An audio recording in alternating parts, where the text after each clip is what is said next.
Hey everybody. So, Five Nights at Freddy's. Honestly, I'm surprised it's taken this long for me to talk about it on the channel, but here we are. FNaF is a cultural sensation. I don't think anyone can reasonably argue that it isn't. 9 mainline games, an uncountable number of spin-offs and side projects, merchandise, books, marketable plushies, a movie, maybe, and much more are all evidence of just how widespread and mainstream the franchise has become. It redefined what independent horror games could be, setting an unbelievably high bar for indie horror success, and it becomes all the more impressive when you consider the game's extremely humble beginnings. I mean, everyone sort of knows the story. A down-on-his-luck game developer makes a horror game as a last-ditch effort, and finds himself at the helm of the defining overnight horror sensation of the mid-2010s. But why? I feel a lot of people don't really consider just how unique the case of FNaF is. Indie horror titles at the time were usually quite short-lived, and this has remained pretty prevalent into our modern era. So what was it that made FNaF different? Obviously now it has momentum, with a vast array of installments and instant recognizability, but how exactly was it that the original game was able to get itself off the ground? In other words, what made FNaF special? Well, let's find out.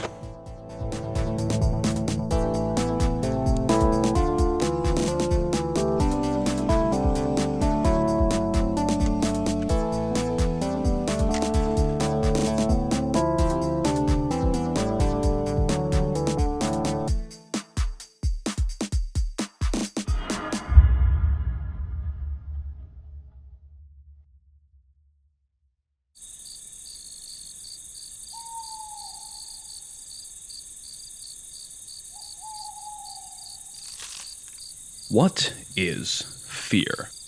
I know that's a stupid question, but I think it's more than a little important to really understand how this emotion works, in order to understand how a horror game can invoke it among players. From a scientific standpoint, fear is a complex biological response that's existed in many organisms, humans in particular, since time immemorial. Fear begins when we perceive some sort of danger to ourselves or others.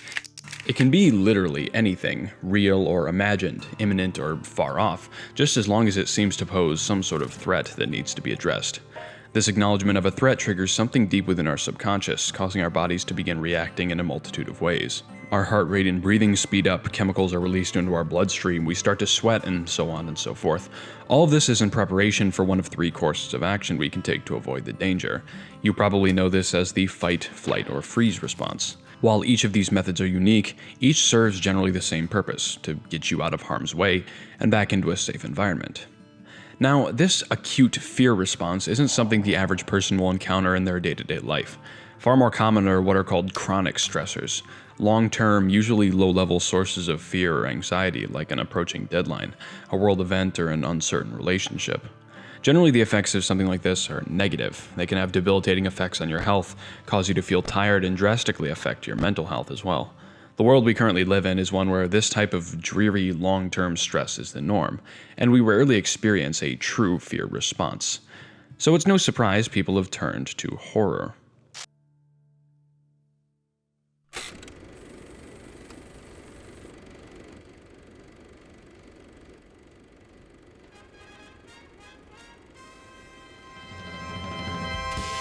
Now, horror can be enjoyed for a variety of reasons, and one of them is as stated before. It allows us to experience the seldom felt acute fear responses that we wouldn't otherwise get to experience. You see, this fear response, unlike chronic stress, actually has a good deal of positive effects. It can cause you to feel amped up or exhilarated, give you a sense of achievement or relief once the fear fades, and otherwise bring a sense of thrill to your mind. In the absence of many direct sources of fear in day-to-day life, we've transformed this ancient programmed response into a source of entertainment.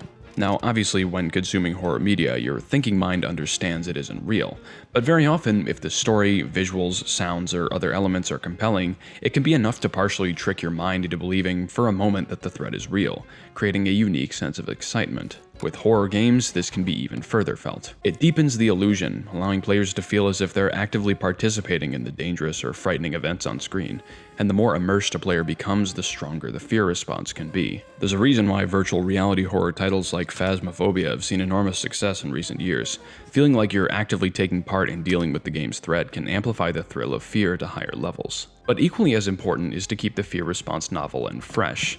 Well, what do I mean by this? Well, you've probably played a game where something like a jump scare is used excessively and unnecessarily.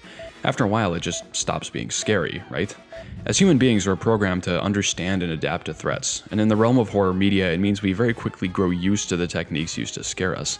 And this is why some of the most renowned horror franchises of all time are those that did something new, that viewers had never seen before, and thus had no resistance to. There are 1,000,001 ways to do this, to create a horror experience that attacks from another angle than those previously explored. But today I want to take a look at two in particular. The first is the removal of senses or abilities. You see, the fear response I mentioned previously hinges both on our ability to perceive and gauge threats, and our ability to respond to them. The more we can understand something threatening or dangerous, the less we'll be afraid of it. Likewise, if we know we'll be able to deal with that threat in some way, we won't be as inclined to be afraid. Understanding and knowing how to deal with danger is a proven way to eliminate fear of it.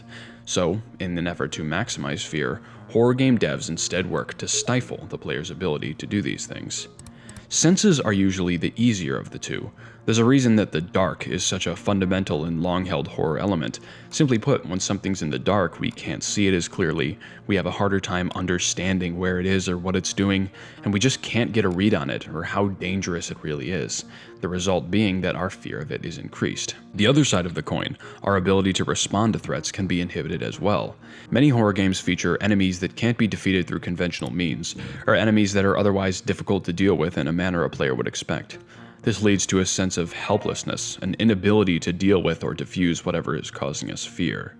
A particularly recent example of this is with the indie horror title Iron Lung, in which the player is tasked with taking photos of a blood ocean floor from a cramped submarine. The game almost entirely removes vision. The only way to glimpse what lurks outside in the sea of blood is to use a slow, grainy camera that can only take single photos at a time, or observe a proximity meter that indicates when something is near, but never what that something is.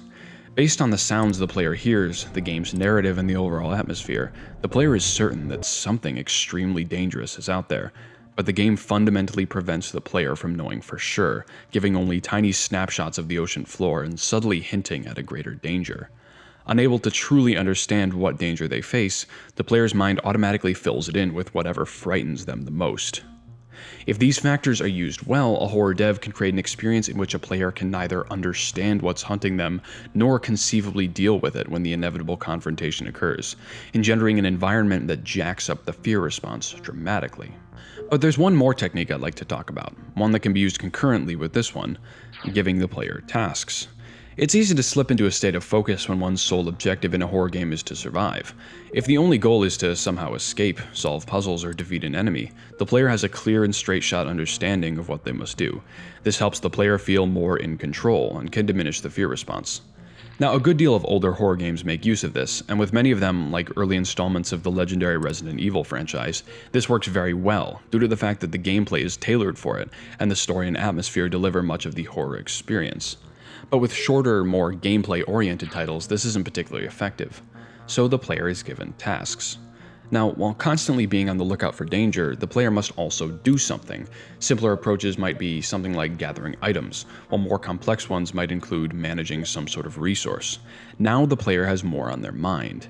They're made to understand that the tasks must be completed to survive, but all the while they understand that the very task they're doing could distract them from surviving a more pressing threat. Until they finish the game and retreat into safety, they feel as if they're in constant jeopardy, struggling to balance the game objectives with their deep-seated need to survive, even if the threat is a fictional one. And as such, the thrill of fear is once again elevated. Now, neither of these are particularly revolutionary or new strategies, so why am I talking about them?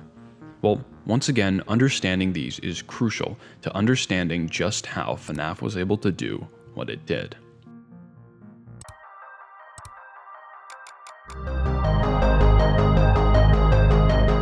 FNaF was born into a highly competitive environment.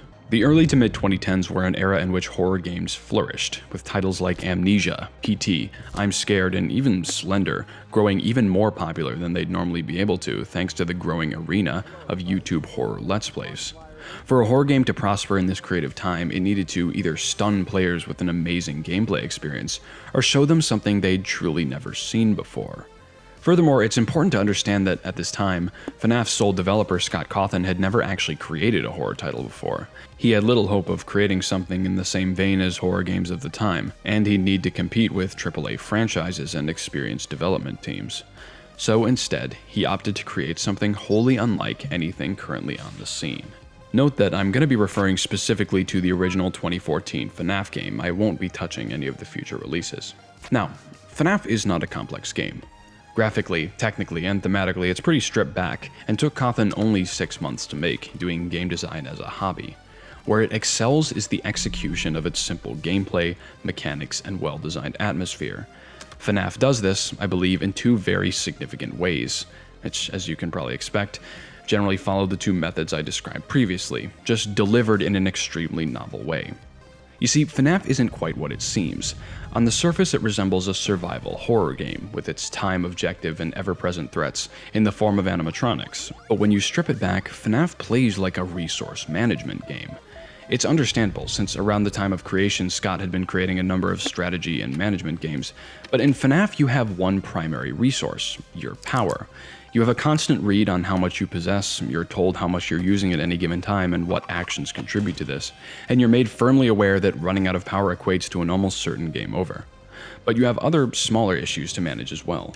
Each animatronic has its own unique mechanics, many of which are difficult to discern until the player's been at it for a good while. The way in which the player halts their progress, monitors them, and locates them throughout the building all have to be learned, and once they're understood, they have to be put into action while the player simultaneously manages their power, the only thing permitting them to do these things. This is the giving players tasks method, and it's done extremely well. FNAF maintains a near constant level of stress by forcing players to constantly account for these factors. The player knows that if they let any of their duties slip by, if they don't flip up the camera quick enough, forget to close a door, or keep a light on for too long, it can spell their demise in the form of a jump scare. In something like a grand strategy game, resource management isn't particularly fear-inducing, it's just stressful, but the way FNAF makes use of it can escalate that stress to a sense of panic. The well-engineered atmosphere of the game, and moreover the fact that the strategic manipulation of your resources is so directly linked to your survival, means that the urge to make sure everything is as it should be can quickly rise to fear-inducing levels. I mean, nobody wants to see a game over, especially if it's going to scare you, so the constant checking of doors and the monitoring of power becomes intrinsically linked to your own survival, keeping a sense of panic simmering just beneath the surface. And this works the other way as well. A jump scare isn't normally considered particularly frightening. In fact, it's usually considered one of the cheapest forms of scares.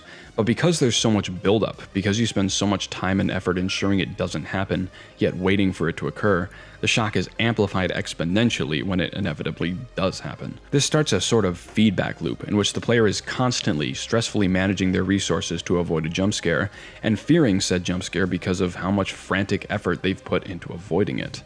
An animatronic sword of Damocles hangs constantly over the heads of players, who understand the only thing keeping it in place is the tiny thread of their efforts to conserve power and shut doors on time. In general, this creates an atmosphere of near constant stress, and at times panic, amplified by the eerie environment, and this was something the game was considerably praised for upon release. But what this really does is set the game up for a second, even more frightening element to take place.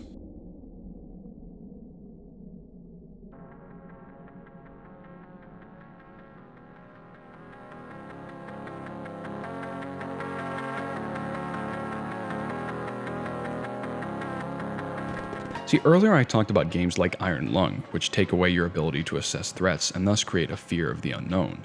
This is a common technique in horror games. It's fairly simple to limit the ability of players to perceive the danger, whether through darkness, silence, level design, or any number of methods. But a little less common is the act of taking away the player's abilities. Now, I'm going to bring up that fear response one last time. You probably heard me mention the fight, flight, or freeze response. Well, in responding to horror elements in horror games, we take one of these three actions as allowed by the game. In literal terms, the trio are self-explanatory. To fight is to directly take physical action to stop or destroy the threat.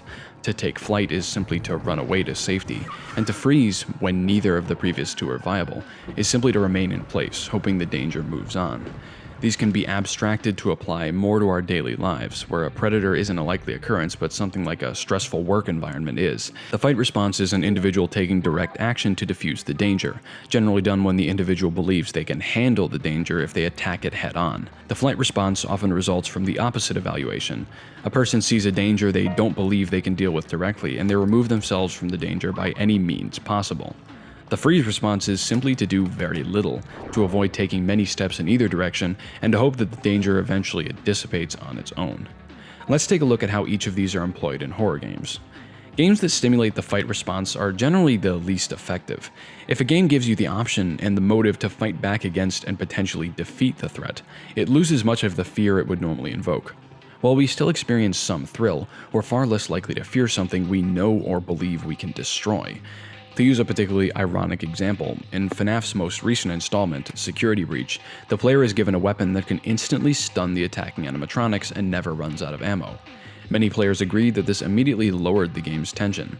There are obviously a number of good applications of this, and if done right it can certainly create an enjoyable game experience, but it's undeniable that when you can simply shoot back at approaching threats, you feel far more in control, and as a result, far less scared. The flight response, understandably, is more commonly used in horror games. When facing down an enemy that you understand you can't directly defeat, that you can only run from, hoping it doesn't catch you, a good degree of your control is lost, and the fear is inversely escalated. Games like Alien Isolation, Outlast, and a number of the Silent Hill titles all feature enemies that the player knows they have no chance or no way of confronting, leading our minds to assess them as massive threats that we can only run from. The only thing a player can really control in a situation like that is how they choose to escape. So all of this being said, what type of game is FNaF? Well, FNaF is a game that makes you freeze. Five Nights at Freddy's, as you probably know, forces the player to sit in one place. They can passively observe events throughout the building through the security camera system, but they can never actually leave the seat in their dimly lit office. Now, this isn't entirely new. A few experimental projects like Sega's ill-received 1992 game Night Trap made forays into this style of gameplay, but many agree that it wasn't fully realized until FNaF's creation. Regardless, what this gameplay means for the player is that they cannot fight, nor can they run. The two most common reactions to a threat are essentially nullified. In FNaF, the animatronics can never be put out of commission. There's absolutely no in-game way to concretely stop them without using obscene amounts of power, and as such, the fact that the threat is constantly out there weighs on the player's mind. Likewise, the player is physically incapable of escaping. They can view various locations throughout the building, they can see the animatronics slowly encroach on them and feel the danger approaching, and yet they can't actually leave the danger behind. All the player can do is sit in place and anticipate the end, simulating the freeze response, the last resort when a player can neither fight back nor flee. In terms of control, this is the lowest it can get, and in terms of fear, this is one of the scariest. The player is at an almost entire loss, all but left at the mercy of the entities roaming throughout the building with no real way to deal with them as the fear only rises. But it's important to note that FNaF doesn't quite go all the way with this, and that seems to be a good thing. If the player were completely and utterly helpless, they likely wouldn't want to play the game at all. Who wants to boot up a game where you literally can't do anything to stop the enemies? No, FNaF does give you a tiny bit of control. This harkens back to the tasks and activity mentioned previously. While the in-game activities like monitoring cameras, flickering lights, and shutting doors serve the more practical purpose of halting the inevitable jump scare, they also serve the more abstract purpose of giving the player a slight semblance of control over their in-game world. While it's true they can't directly attack the animatronics or leave the building to escape, they can watch to see when the animatronics are approaching, check their blind spots to ensure they aren't being snuck up on, and briefly close doors to dissuade the animatronics from lingering around the office and entering. It's not much, and none of it is in any way a permanent fix, but in the absence of any direct way of confronting their fears, players will hang on to this control like a lifeline, which in a certain way it is. This is why the game can invoke such panic when an animatronic can't be found anywhere on the cameras, or a door button won't function, or the power begins to tick into the single digits. Frozen in place with no other recourse, the player knows that if they lose their grip on this small fragment of control for even a moment, the end could be upon them. FNaF doesn't let you rest. You can't get no relief. All you can do is desperately check cameras, slam doors, and hope, beyond hope, that you'll make it through the night.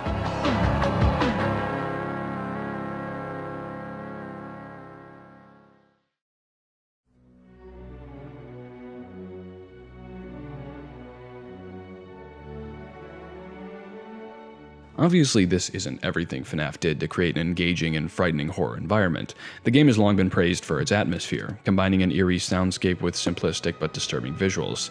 It slowly reveals a simple but intriguing hidden story throughout messages scattered around its environment, and it plays off a common fear many may have involving mascots, mannequins, robots, and so on. But what truly made FNaF stand out, what allowed the original title to grow to the levels of popularity it did and persist into the modern era, was the way it was able to get inside your head and manipulate your fear. It forced you into a frightening position, yet revoked your ability to respond to that fear, then revealed the only way to survive was to engage in a tense game of resource management, observation, and careful action, during which it could all come tumbling down at any point. And of course, as with any game, the fear can't last forever. Eventually, after enough play, a player will learn all the ins and outs a game has to offer, come to understand proper techniques, and regain a sense of control over the environment. This is how fear of any situation, horror games obviously included, is resolved. And once someone gets good enough to, say, complete the game's 2020-2020 mode, the thrill of fear is almost entirely nullified. But for what it's worth, for a game about sitting in a room and watching cameras made by someone who'd never done horror in their life, FNaF brings forth the exhilaration of fear to an extent seldom seen. Say what you will about later installments in the franchise, and believe me, there is a lot to be said, but I believe this is one of the things that truly made FNaF special. Thanks for watching.